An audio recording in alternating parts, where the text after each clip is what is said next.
أتساءل مع نفسي ألا يفكر هذا الإنسان في مغزى حياته؟ ما يفكرش واحد مرة يقول أنا علاش عايش؟ ها أنت ذا تتمتع وتأكل وتشرب، وسيأتيك وقت اسمه الموت وتنتهي، وسيأتيك وقت اسمه الموت وتنتهي. ألا يفكر الإنسان يعني هذا التفكير؟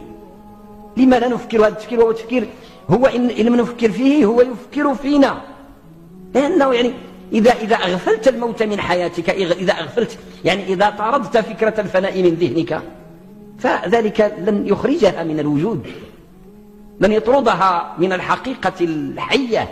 ستأتي يوما ما وقريبا ليس بعيدا.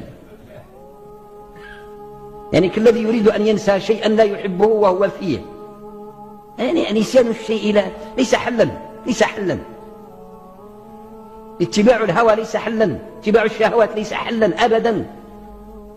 الشيء المتبوع سيقبض عليه يوما ما.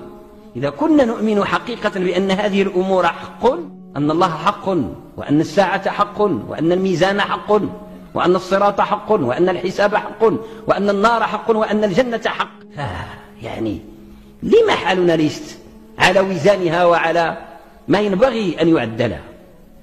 هذا أمر يعني حقيقي، يعني مؤرق.